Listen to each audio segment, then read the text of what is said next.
I have your presentation. I can share it, or you can share it, whichever you feel would work better for you. Thank you. I think I can go ahead and do it in this side. It feels a little better. Thank you, everybody, for accommodating me. It's 6:30 here. It was not as brutal as I thought it was going to be. I thought it was at 3 a.m. for some reason, but anyway, very glad to be here. Thank you for the invitation. I know I have to be quick too, because there's a lot going on. I appreciate you having me today, and it's an honor to speak to all of you.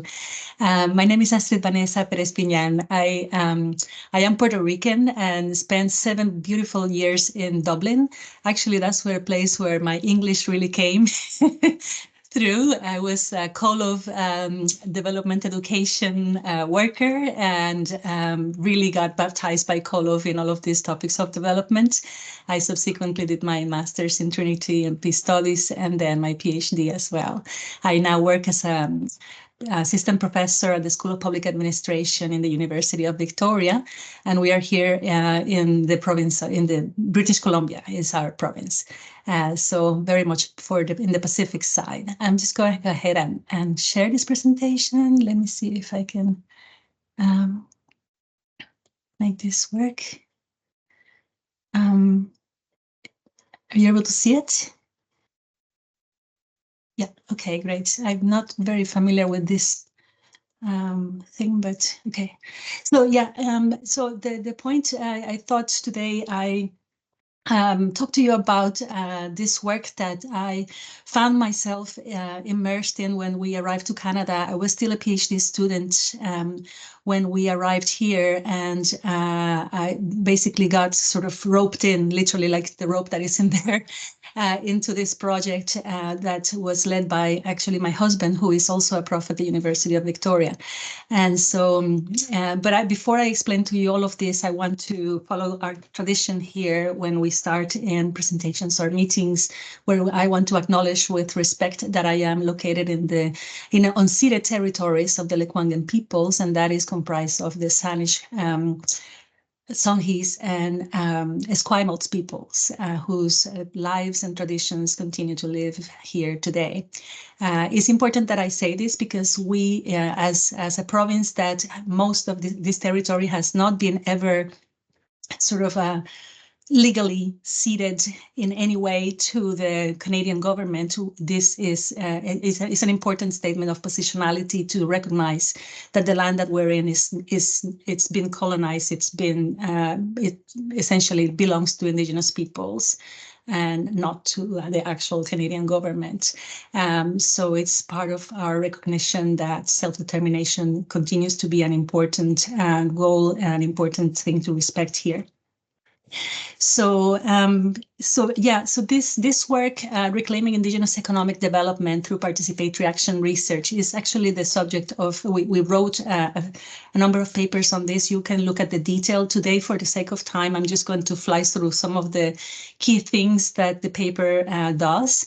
Essentially, what happened was that when we moved here, we learned that through a colleague that I met at the university, we learned that there was a First Nations group called the Tokwa Nation, who had just signed a treaty to delink themselves from the Indian Act. The Indian Act is this major piece of policy that basically has Indigenous peoples under the guardianship of the colonial state.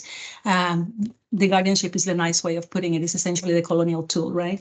And it really regulates how Indigenous peoples can live in this place, in this nation. So the Tokwa Nation had gone through negotiations and have decided that they were going to be ready now to self-govern. But at the time, they were essentially starting to look, okay, how are we going to make decisions about the various things that it takes to govern ourselves? And one of the things was about how are we going to make decisions, they were asking, about economic development in a way that respects our traditions, our values, who we are as peoples, and not just about accounting for how many jobs something is going to create and how much money it's going to bring. We know that, but we want to make sure that these opportunities, these projects that we bring are jobs and are opportunities that respect our land, that do not pollute, that take into account how we want to live, that enhance our well-being, right? And so, of course, nobody has, had known how to do this. This is not how we are all trained and how people in business or anybody is thinking. We have a fairly straightforward way of thinking about economic development. And this was, of course, an interesting challenge for our team. So very quickly, I'm going to leave you with this slide, so you don't have to worry about taking a lot of notes. Already Paul has them. But I want to make emphasis on what is it that we were trying to do and what was the methodology that we used to get there, because that's really what the contribution of this moment is, I hope. Essentially, this is our team. Matt Murphy-Rare is the lead of the project, a project that was funded by the Canadian, the Social Sciences and Humanities Research Council here in Canada. I was involved, and then the chief of the nation, with Sutskum Chief Anne Mack, was the one who invited us to be part of their thinking and what they were doing.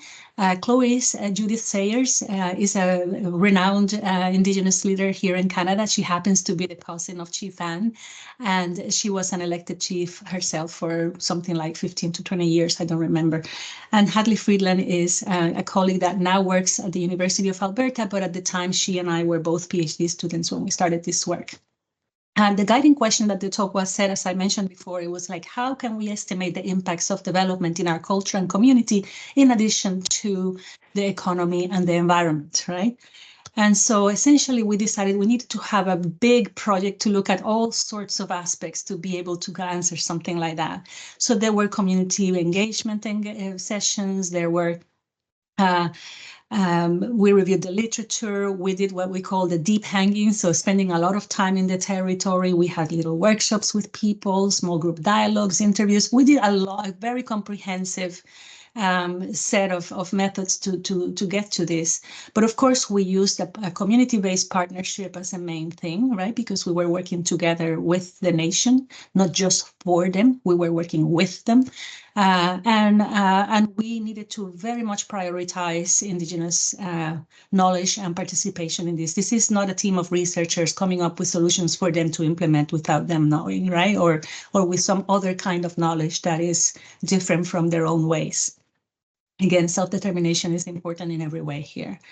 The women's circles came about because in one of the sessions that we were holding with the entire nation, we noticed that most of the most outspoken of peoples were typically males, right? Men were very eager to talk about what kind of economic development they wanted to see in their nation. They had a handle on the language of, something is value for money, or, this will yield this and the. They kind of commanded a little bit of this technical language that is associated with how we think about economic development. And I say we as in the mainstream kind of way. So with the women's circles, essentially after that session, we talked to the chief and sort of pointed out that it will be interesting to hear from the women as well. And so she told us that there was a tradition that had been stopped, with the project of colonization of women's circles, where women used to get together and discuss the matters that were important to the nation.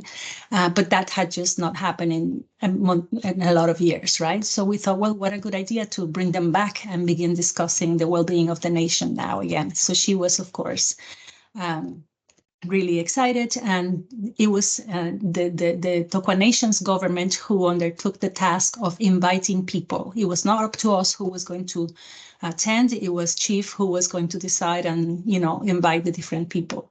So we had 3 different women's circles in 3 different locations. The Tokwa territory is in the west side of the island, but the people have been displaced and now lived in other towns, including here in Victoria.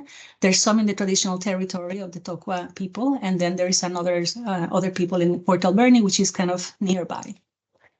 But the aim of these circles essentially were to try and understand what are the aspirations of women for their community, what they saw economic development doing for them, what kinds of things they wanted to do or not do, discuss the links between indigenous economic development, the culture, the well-being, and all of those sorts of things, right? So essentially, we decided, we call this method the Making Connections method. It actually builds on the method that my colleague Hadley had built for something else. She's a legal scholar. But then we decided that with this emphasis on economic development and well-being, that we needed to be able to make connections between what is economic development all about and what is it supposed to do with what they wanted happening, right? Also, the principle of interconnectedness is a very important principle for most indigenous peoples. And so we thought that it was important that there were these things were emphasized. Chiefly, it was important also that the method allowed and honored people's experiences of colonization, of struggle, of all of what they have gone through, this possession. They've gone through so much, but that we could place those experiences in the broader context so that they can see themselves as active citizens with important contributions to make. Because after so many years and generations of living in difficult conditions, people begin to think that they don't matter. People begin to think that what they have to say does not amount to much, that they don't have anything to contribute, that they don't know anything about these big topics. And there is a psychological element that one needs to acknowledge exists. You cannot just say to people, oh, what kind of economic development you want, and imagine that they're just going to start spewing out all sorts of wonderful ideas, right? We need to also honor that people have had a certain setup that also shapes how they think and how they see themselves. So essentially, the making connection methods that is at the heart of this particular contribution and this paper, it has 4 parts. It's basically about beginning with setting the context properly, as I just said, situating the historical and personal experiences that people have had with racism, colonization, with all of the isms that we know are part of these experiences, in the historical, but also in terms of their personal experiences as they live them on a day-to-day basis. We also need, in the second part of the exercise, we situate economic development experiences in the global context as well, so that they don't see that whatever is happening in here is because they are specifically at fault, or that there is something specifically wrong with them as peoples, right? That this is actually a global thing, that indigenous peoples across the globe are having these similar experiences in different manifestations, right? And then we switch to part 3, where people begin to really talk about what are their experiences with colonization, how they have lived them, how they have witnessed them, and how they have reacted to them, but also using the work of a political philosopher here that we drew on, and his name is James Tully, who is able to reposition and gives us the tools to think about how people in those conditions, when they act in rejection to the system or in defensiveness or in protecting themselves, are actually acting for their own freedom, and their actions are actions for and of freedom, actually. But that is a leap that needs to happen psychologically, right? And then once that happened, then the 4th part of the exercise is to discuss with the women in the women's circles about how they want to see their future developments as a nation. So very quickly, the first part, when situating economic development experiences, that was a job done by Judith Sayers, who essentially, used storytelling in the way that she is wonderful at, to talk about how to envision about, like, what are the kinds of dilemmas and difficulties that nations find themselves in today's world when trying to do economic development projects that are good for them. And she goes like, okay, nation one, for example, wants to be very modern. They're okay with suspending some of these, indigenous values and things that will slow them down, and they are seen to slow them down, not that they actually do, because they feel that they need to jump on board with the mainstream model and take as many opportunities, right? And then the other nation, nation B, as you said, is a nation that is more concerned with continuing their ways and their values, and are not so keen to compromise in the economic development, but that face other dilemmas, in terms of not moving fast enough and not being able to get the kinds of opportunities that are respectful of who they want to be.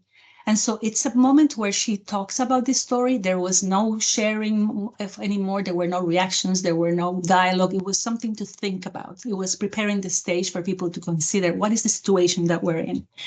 And then we moved to the second part where, using these flip charts, we identified what are the kind of big global forces that are out there that have shaped, the realities of indigenous people. So colonization, oppression, racism, environmental degradation, injustice, all sorts of things. And so people were putting in little post-its what were the things that they had experienced and also witnessed in the world related to those things.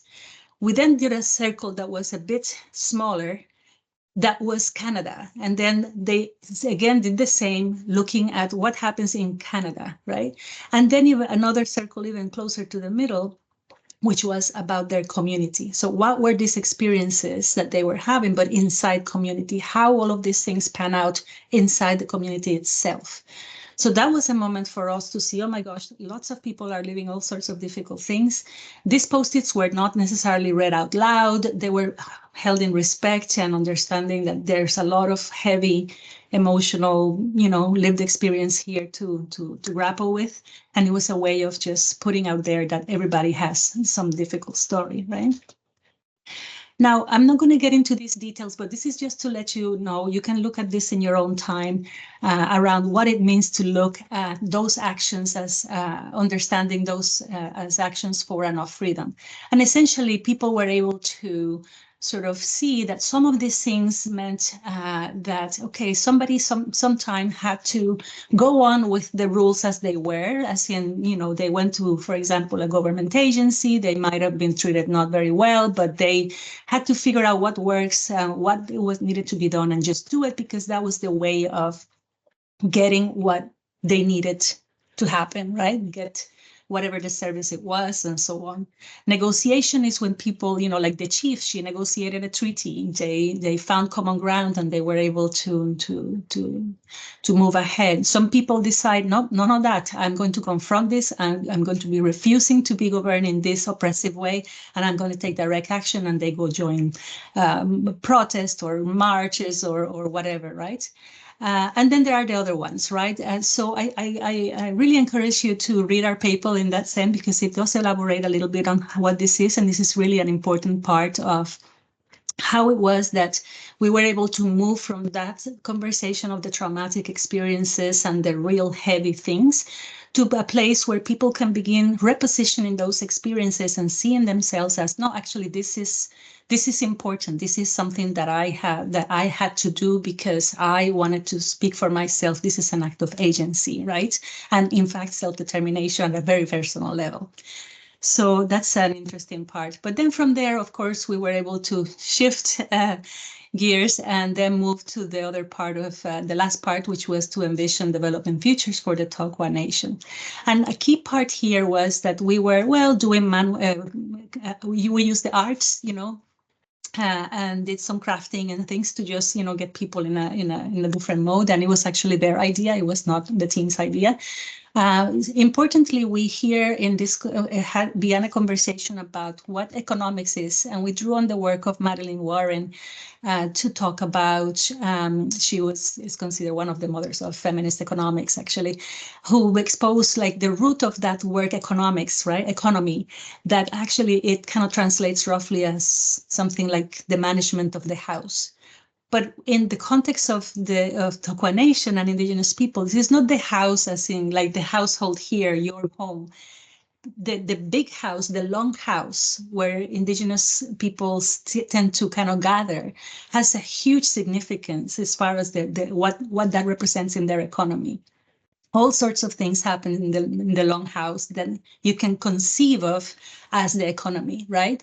And so in this sense, the metaphor helped people to think about the economy of their community as something bigger than just industry, business, jobs, that kind of thing. It was, if we were to see our community as the whole economy, like the health of the territory, then that brings us to a different way of thinking about the economy, right? And so they were able to, from this to move to developing a conceptualization of well-being that was way beyond this thing of which type of project should they come. Their vision of well-being encompassed, from having enough time to connect with the land, to, protecting the animals, to having time for the elders to connect with the younger generations and, share knowledge, dealing with issues of lateral violence that are actually part of the realities inside community, fairness, all sorts of things. That's all in the paper, and I really encourage you to read it. It's kind of like a long paragraph, so I didn't want to today spend too much time in it because I wanted to share the rest of the project. And somehow this slides is not advancing now. I don't know why. Let's see. Oh, here you go. So in terms of the challenges and kind of opportunities of using these methods in the future, one of the things that we need to say is, I'm Puerto Rican. Who am I to come and I just arrived to Canada in 2012. At that point, it was still very early. Why will they have to trust me, right? So we need to be very, intentional about building that trust and being meaningful in that kind of development of relationship. It's not about just having 3 or 4 formal meetings. You need to get to know people. You need to develop that trust. My other colleagues, well, in the case of Judith, they know Judith very well because she's a well-known chief, and then she visits the community regularly. And anyway, so all of us were positioned a little different, but we all needed to very much work hard at gaining this trust, right? And we did, and everything was beautiful. I have to say, we still visit them. The project is, not fully, well, it's over formally, but we still visit and follow up. Another thing about the method is that, of course, a lot of painful realities are coming out here. Ideally, you want to have someone on site that is skilled at helping or supporting people if there is a moment where someone breaks down, if there is something shared that is really heavy and causes someone to feel upset. Ideally, you want to have someone in your team or someone in the room that they trust and that can, discreetly, spend some time with this person apart if someone is upset. So these painful realities are really difficult for people to talk about, right? The method also assumes that we can move from these very difficult conversations to, now let's talk about well-being, let's talk about the bright future. Well, that did work in this case nicely, thank goodness, but it's a bit of it's a challenge. This may not work out for everybody, right? And also the expectation of participants that, now that we consulted and now we told you everything that we want, that now all of these things are going to happen. When in fact, as a research project, we were doing this to facilitate it for the government, but it's up to the Tokwa government to implement these things. So it was not up to us, right? So those are some of the challenges that we identified. I'm going to leave you with the Tokwa Decision Support System. There is a video that kind of explains what this looked like at the end, how the support system actually looked like, how people use it. And so you can, access it in your own time. But for the moment, I want to thank you. Kleko is how they say, so I wanted to share that too. And here some of the references where this work has been published. The first one is this very paper with the women's circles in focus, but the second and the third are the entire project overall. That speaks more, about all of the other methodologies. So that's all I have to share for the moment. I hope that this is helpful in some way. And please feel free to contact me anytime if you ever want to reach out to talk about any of this. I have skipped through a lot of important stuff, but at least it gives you a flavor. Astrid, thank you very, very much. I'm assuming that you can't stay, you will need to go, and I'm conscious of the time, but we will have an opportunity to ask questions, but before you go, I'd just like to open it to the floor. If there's anything anybody would like to address, is there any questions, any clarifications, or any comments anybody would like to make with respect to Astrid's presentation? Catherine, yeah.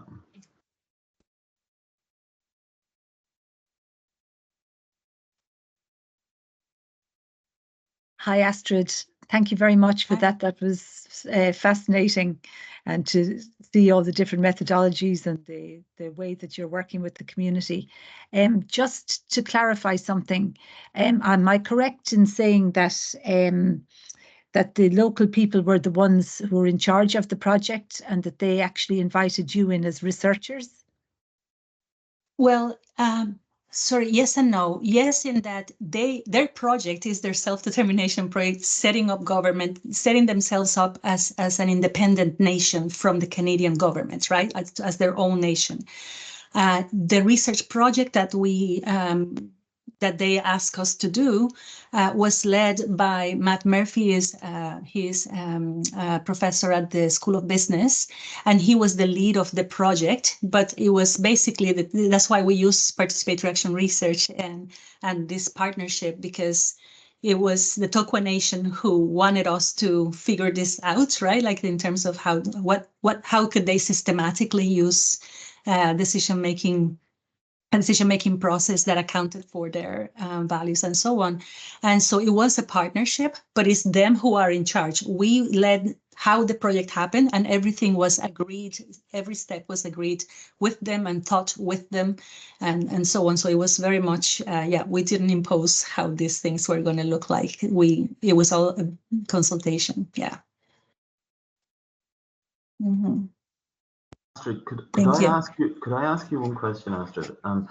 Just in relation to the methodology, is participatory action research, could you envisage that type of methodology being used in a doctoral or a PhD in PhD studies? So could there have been a PhD project that emerged from your project, or could there have been could those techniques have been employed Absolutely. For research? Okay. Absolutely.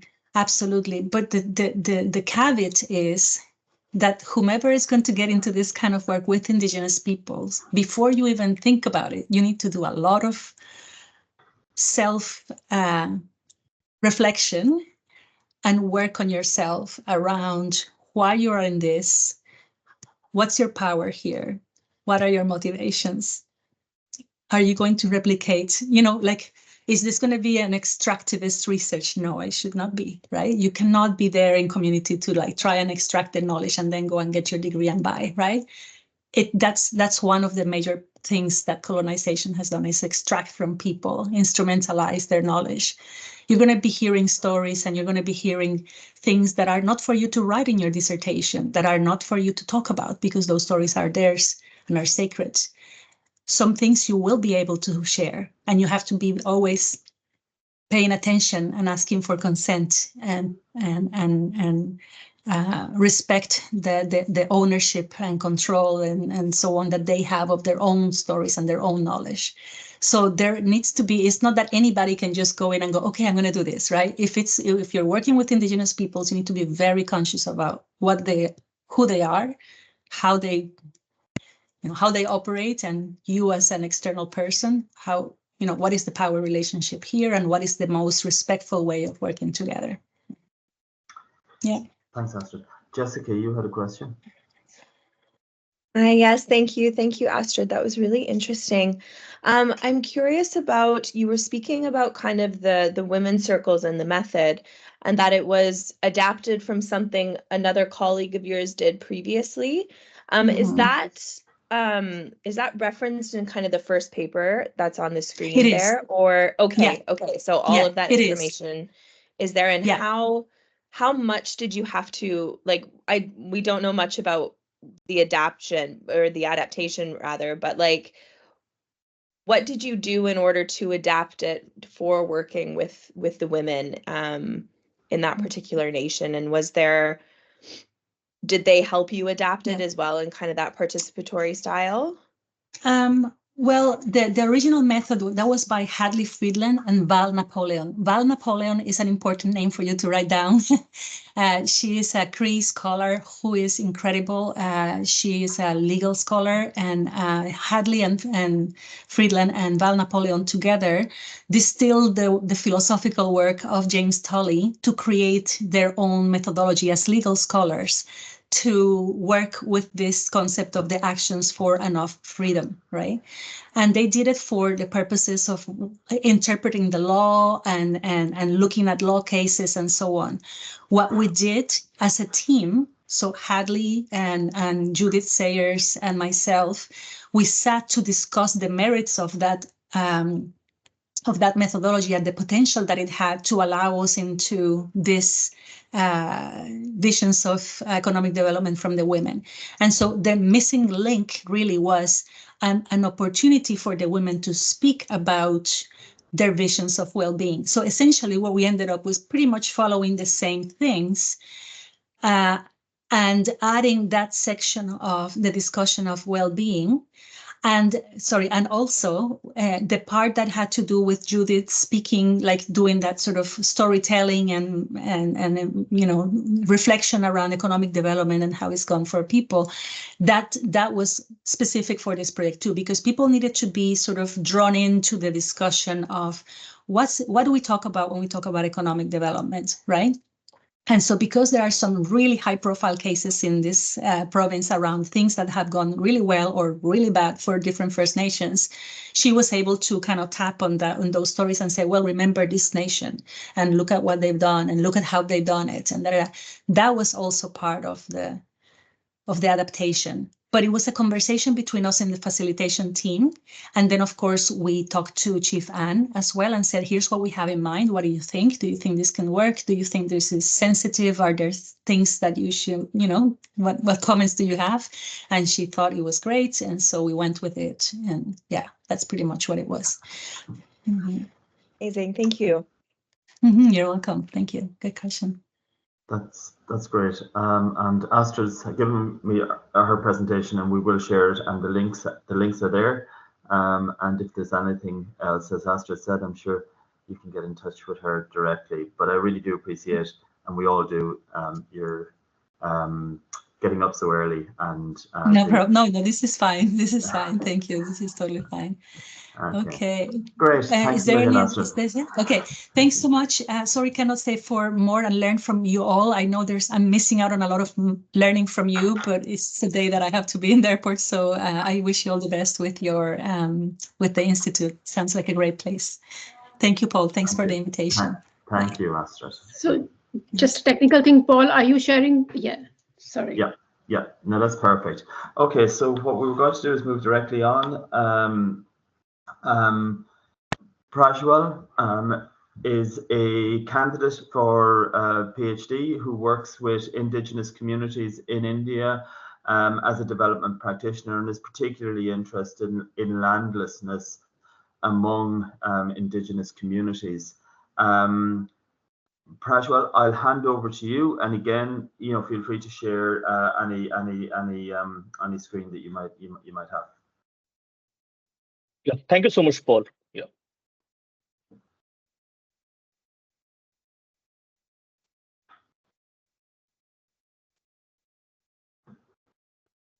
Am I audible properly? Can you see the slide? Yes. Okay. So as you have said, the context, and we have discussed so far the coloniality, modernity, the issues related to the indigenous voices, the role of gender over there. Along with that, Sharanya, she has specifically mentioned the fault lines in the decoloniality, how the India has adopted the decoloniality term, and recently how the Astrid has spoken about working on the project that works for the indigenous community. So right now, I broadly cover the term indigenous livelihood in my presentation because this is the domain where I have been working from last 4 years. So in this picture, you can see the man holding a paper. This is a land title that has been entitled to him by the government of India. In terms, he is native from the Odisha state. Thereafter, you can see a picture where a village has received the community forest right titlement, where a village collectively run the forest management in that area. So while working with these communities, what I understand is the necessity of incorporating the indigenous perspective. So first of all, when we do any kind of a field work in terms of ethnographic orientation, we come across a lot of a wealth of knowledge of indigenous communities. And in India, particularly, I'm not just talking about the Adivasis, the tribal communities, but I'm also talking about the scheduled tribes, scheduled caste, and pastoral groups. So the cultural preservation, the that the community has in terms of their neighborhood, their forest, about the patterns of a monsoon, about the utilization of the resources. This is far away and far superior. The term sustainability has arrived in recent centuries, but the living standard of the indigenous communities have been sustainable before the term has arrived. And why it is important to talk from the perspective of global south is that because the global south is going through the paradigm shift of a developmental aspirations and projects, and the indigenous community is being a primary victim of this developmental narrative state by different states. For example, the development is done in terms of a mining, in terms of the build construction of the dams, but the majority of the benefit is going to get to the locality who lives in the townships and urban area. But at what cost the indigenous community is sacrificing their land in that region?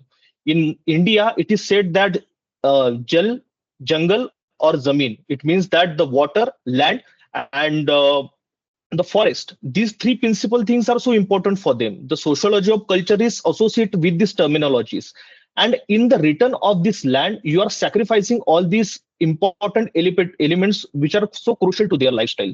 So the cultural heritages that are been getting degraded due to these developmental initiatives is something where we need to really focus our attention. Then indigenous knowledge system is very important, and why the beauty of indigenous knowledge system is that it creates a balance between resource use and conservation, and it ensures the longevity of that resources. It is not like the typical capitalistic mind view of us that we want more and more. When I was working with the community at that time, I came across that the theory of degrowth is somewhere very important to adopt in the global south. In the further slide, you can see that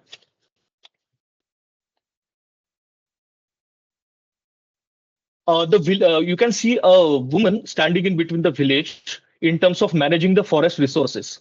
While working with the indigenous community in Odisha, I have seen the village women village representatives who were leading developmental projects in terms of the livelihood management, natural resource management.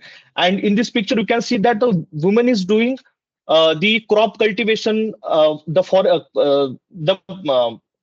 mapping of the resources for the crop cultivation. So what crop should be cultivated in the monsoon? In the next slide, you can see the challenges faced by the indigenous community. This is the map of India, and you can see that almost in every state, the developmental project in short, the mining is happening in these areas. And in the upcoming slides, I'll talk about a specific project called the Surajgarh mining issue. And what are the major concerns in that project? The first concern is that the governmentality, at what cost the government wanted to establish the developmental project. Number two, the role of the forest department. The forest department has a very problematic positionality in terms of acknowledging the rights of the indigenous community, whether through the different legislations. Thereafter comes the research. As in the initial presentation, as like Astrid has mentioned, and also Sharan has mentioned, so many researchers have come to the villages, and after extracting the knowledge of this indigenous community in terms of their issue, they complete their dissertations and don't look back to them. And currently, when as a development practitioner, you go to the villages, when you talk to them, at that moment, you realize that the villagers have this knowledge and they have started realizing that they have been using just for gaining benefit of their struggle to complete their academic aspiration. So that is a very problematic thing that indigenous communities have started rightly understanding right now. Rightly, I have mentioned the Surajgarh mining conflict. Now, the Surajgarh is located in the Maharashtra, in the Gadchiroli district. It was the area where I personally worked for almost a year. And there are 70 villages which are getting affected by the steel mining. And the villagers have shown the resistance towards them, a peaceful resistance.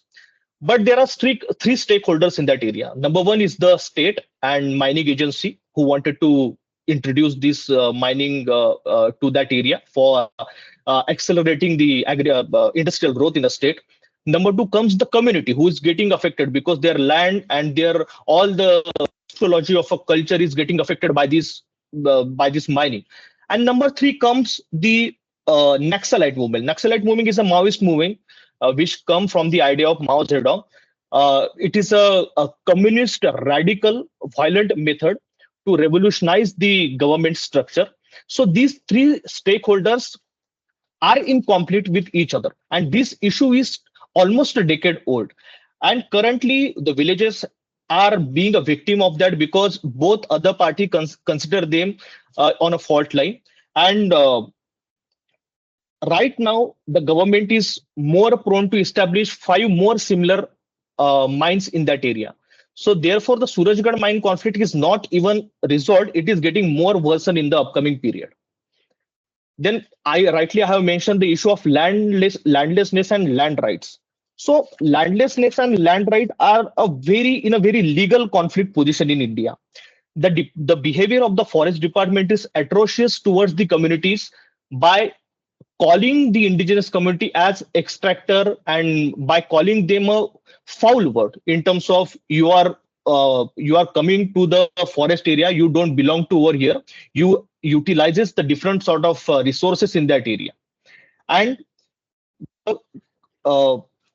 also there is a provision in the Forest Right Act where there is one side there is an individual forest right where the community, the different families of indigenous community get the right of a particular land on there in the name of individual forest rights. And on another aspect, they have a community forest right where village on a community level manage a forest area and do any kind of a social enterprise through that. And that is the exact spirit of an indigenous community, because indigenous communities don't have this self-centric idea of doing this for myself and for my family. So therefore, this conflicting position of IFR and CFR are contradicting on several grounds in India. I live in Maharashtra, and Maharashtra has a leading number in terms of implementing Forest Rights Act, but unfortunately, individual forest rights titles have been given to so many tribal communities, and that is the more concerning issue about it. Now, as Sharan has fairly mentioned about the cultural appropriation from the mainstream dominant caste group in our society. So the problem with that is that the element of a marginalized culture are adopted by dominant culture without understanding or respecting their significance. And the impact of identity is very profound. Displacement from ancestral land already disrupt the traditional lifestyles of indigenous communities, and it is severely the connection of heritage and cultural practices to them. And cultural appropriation further undermines the indigenous identity by turning sacred symbol into stereotypes and commodities. So we really need to think about it, and we really need to move towards cultural appropriation, towards the cultural appreciation, because it will make us more wise and it will be more justifiable to our marginalized communities. Not now. Now the caste issue is very burning in India from so many from centuries, I must say. But this issue is happening with the indigenous communities who are a bit feathered away from the forest area and who have started associating with the local villages in villages. So in the local panchayat system, in the democratic system in India, there are the affirmative action, which we call the reservation. So in that affirmative actions, the Khedkar community got the reserved seat in a certain villages in Western Ghat. So therefore, the Khedkar community get the opportunity to choose a leader among them. But despite of choosing that leader among them, the dominant other groups in the villages are not in the position to accept that. They have totally marginalized these communities, and despite affirmative action policies which has enabled the villages representative from Khedkar communities, the efforts even fall short. Dominant caste group marginalize these representatives in decision-making process, rendering them voices unheard. The Khedkar community lives on the outskirts of the villages and isolated from the prosperity enjoyed by others. The Western Ghat is known to be a very wealthy region when it comes to a dominant group cultivating farming over there, and they are associated with the different enterprises also. But indigenous communities are living in a vulnerable situation. The issues are related to the landlessness, poor sanitation, unsustainable livelihood, and of course the blatant discrimination. So this is something which we need to really consider in terms of talking about the voices of the indigenous communities. Now, what are the policy recommendations? So this will be a very broad term, but I will try to summarize it as precise as possible. The land rights and the titlement should be getting delivered to the communities in a more promising manner. It shouldn't be in a thought of just doing any kind of donation or any kind of just generosity of a state. It is not a generosity. The Forest Right Act itself acknowledge the ancestral boundaries of this community and their right towards their neighboring forest land. Number two, the democratic participation is very important. Government introduced a different sort of policies. For the Forest Right Act, they introduced the joint forest management, where the community and forest department jointly manage the forest. And and of course, in this case, the dominant of the forest department will be really established clearly in front of us. So that is a problematic situation. And one thing, while working as a development practitioner, I observed that the policy tracking is very important. Whatever the policy that we are introducing, whether it is working, whether it is viable, what are the results that we are getting. For example, when you see the Forest Rights Act implementation, when I started the finding data, what are the socioeconomic impact of that? Then there was a very few government sites that were able to give any precise answers to us. That shows the hollowness of certain policy. And of course, the capacity building is the important step towards strengthening the community, because the community really needs to voice up their struggle by their own so that it can become more and more sustainable. Otherwise, mostly a dominant caste group person has to come in and represent them. But the true represent comes from the community who talks about their struggle. It is the time where community should be a whistleblower in terms of that and fighting for their own rights, not just on the ground of a field, but on the ground of a different intellectual academical domains also. And finally, the summarizing, and also, sorry, this is a previous slide. The model that I'm talking about, the Mendalakai, is the first village in India that received the forest rights, community forest right. The village has the control of a 1800-acre forest land. And thereafter, they are cultivating bamboo over there, and they are selling it through the social enterprise. And it is so lucrative entrepreneurship that they have started, and by that financial gain, they have sorted out their sanitation issue, educational issues, and other healthcare problems in that village. So it is probably known as the first community forest right village, along with the role model to follow other parts, and also other villages of Maharashtra. Also, they have also inspired through this struggle. Now, what are the collaborative frameworks that we need to talk about it? So first of all, the story of coming together. The indigenous communities needs to tell the story of other areas where how the community has come together, how they have established their social entrepreneurship, how they have worked for their own prosperity, and along with that, the prosperity shouldn't always be not in terms of the developmental gains or building a cement house or concreting house. It is what sustainability is important for them. How well are you able to take care of your natural resources? How well are you doing the forest management? Then number two comes the resistance of the contested landscapes. For example, the way the villages from the 70 villages of Surajgarh mining area, they are resisting for their contested landscape. Then comes the co-management of natural resource management, as I earlier mentioned. Now, what is important is a trans-local developmental assemblage, because what is local is global. So many, like as we can see, whenever we discuss this struggle from the Canada, from the Europe, the indigenous community struggle, we see some threads are connecting to each other. Now, the more we thought that this thought is local, but it is global. It is somewhere connected to the larger thought we wanted to connect. And the last point that I wanted to mention is that I don't know whether it is feasible in India or is not, but developmentalism plays a huge role in terms of raising the issue which are more which need the immediate attention, or in fact promoting certain initiatives by villages or by social impact that are being a role model, that are doing wonderful in terms of that. So development journalism plays a crucial role in terms of talking about the collaborative framework. So yeah, that's all from my side. Thank you so much. Thank you, Nita, for giving me this opportunity. Brilliant. Thanks a million. Thanks a million.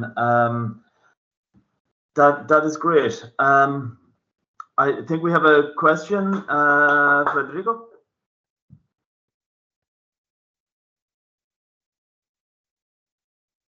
Sorry, you're unmuted there, Federico.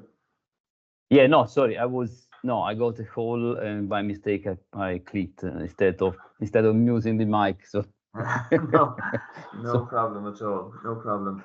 I am conscious. Niamh, yeah. Hi, yeah, sorry, I was just unmuting myself there.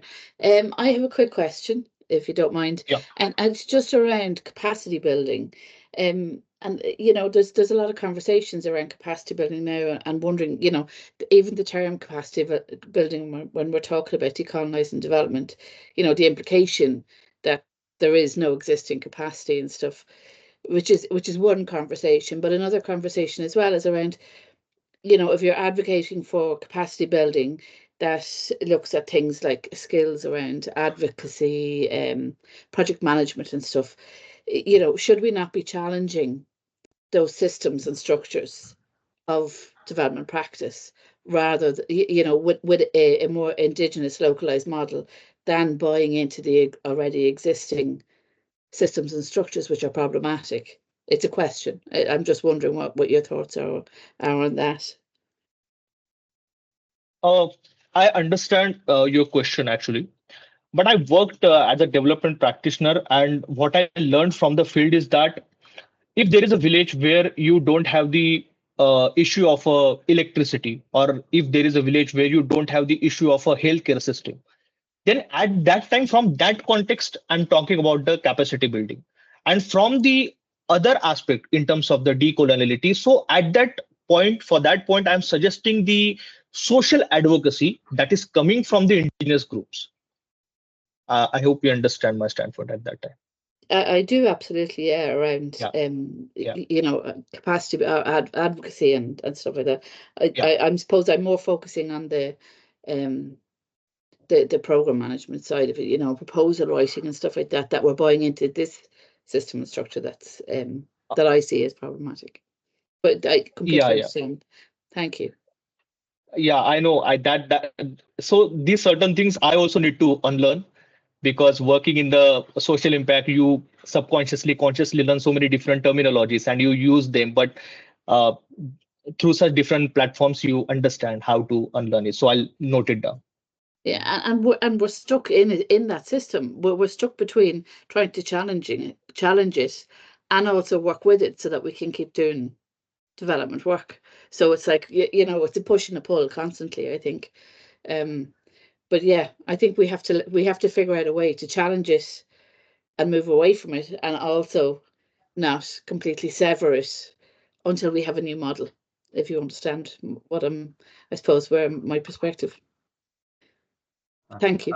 I think Niamh, I think that's really insightful. I think it's really important in terms of you know, we've all, even the conference here, the summer school here, you know, we're sort of compliant with a funding model that in itself is oppressive, and it almost defines a format that is contradictory, maybe in some ways, to the types of things we want to achieve. Nita, sorry, you had a question.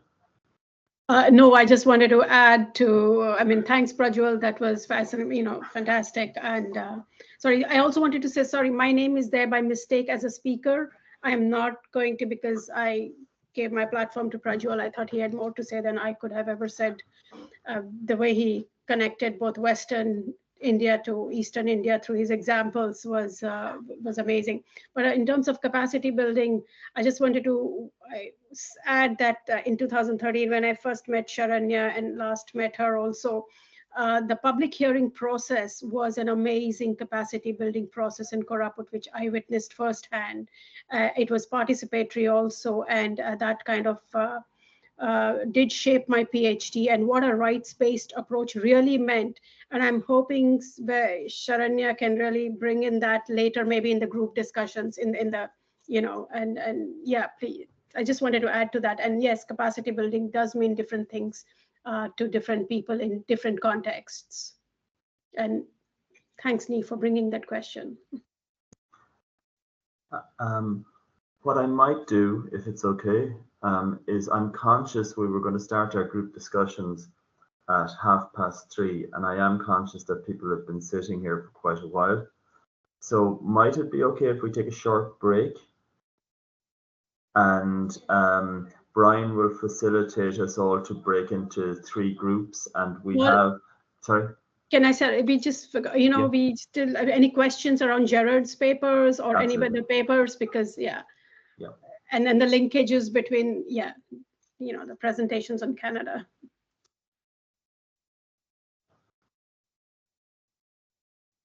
Sorry. No, my omission. Yeah. So anybody on Gerard's paper presentation, which was fantastic. I will need, if you don't mind, there was a question there from Genevieve about engaging in feminist research as a male and with the MMIWG, and if that has been problematic or if there was different ways of approaching that.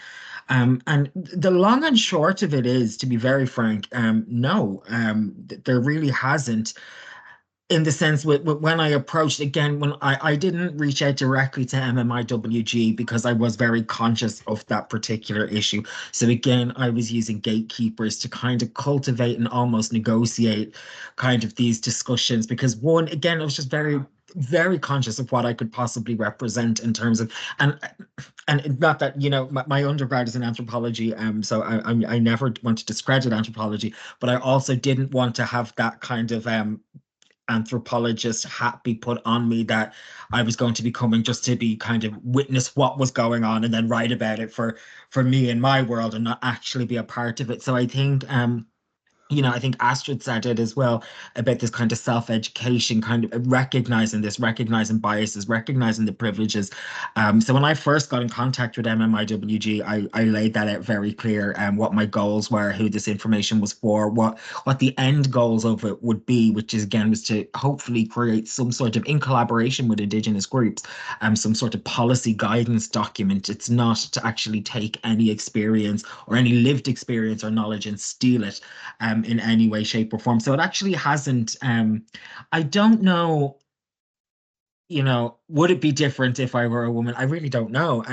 All I can say is it has the group as a whole have been incredibly welcoming. And it's really funny because I actually remember saying to one of the workers at MMIWG, I was like, I was really afraid about this, and I was talking about cultural relativism and being this kind of, imposter at the group. And, I was told very matter-of-factly, the fact that somebody in the middle of Ireland is taking an interest even in advancing this issue and highlighting this issue was kind of surreal to many people within that group. So actually there were barriers on both sides. There were actually preconceptions on both sides there that were very easily broke down with open kind of conversation and clear discussion. So no, I don't believe it's impacted in any way. But I think that's very much about how we've approached it. And again, I think especially being a non-Indigenous person, researching in Indigenous issues, for me, that gatekeeper could not have been more beneficial, more useful. Again, it meant we were able to have so this was somebody that worked with the MMIWG who was non-Indigenous, who I had been following on Twitter, and that's how I reached out to them. We were able to have a quick Teams call to talk about things like language, to talk about wording, to talk about ownership, to talk about teaching, education, all of these different elements and what I was bringing to it. So that was able to kind of, I suppose, facilitate that meeting of minds in the first instance. So no, I have to say it didn't really take a toll on it in any way, shape, or form. If anything, it was supported by the positionality. So I just wanted to answer that because I saw it there. Yeah. Thanks, Jared. And Nita, you did. Yeah. So thanks for that. Actually, that positionality bit of your presentation was absolutely important and fantastic, just the way, because most of the time it's women of color who end up putting out their, intersectionality and their positions. Because when I am writing, I position myself first. When I'm teaching in class, also, I find myself positioning because, 99% of my class are white students.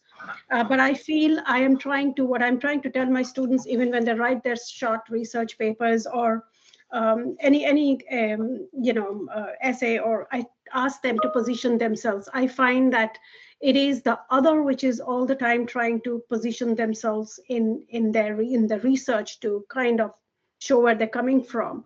But when when a white male research scholar does that, I think it's a good start. It's fantastic. So thanks for highlighting that. Yeah, no, thank you. Yeah, and it is. And again, like I said, it's such a learning process. And it's even so different now from when I started, even looking at this 10 years ago. It's so different how I approach it because of what we learn. So yeah, I think you're right. That's something I've noticed myself in classes about positioning myself and acknowledging that. And I think opening those conversations, it was something we did at Maynooth many years ago, before I even went to the UK. We were doing this workshop. At the time, there was a new EDI VP for EDI at Maynooth, and we were trying to plan these things that we could do for first years. And one of the things that we talked about were developing first year Freshers Week, these privilege workshops. And to have these privilege workshops so that we don't need to be so afraid of this word, because there is such a fear around this word. And it doesn't actually stop, prosperous relationships if we understand what it means. And I mean, we did it with a couple of groups, and I mean, some of the stuff students were coming out with was just phenomenal.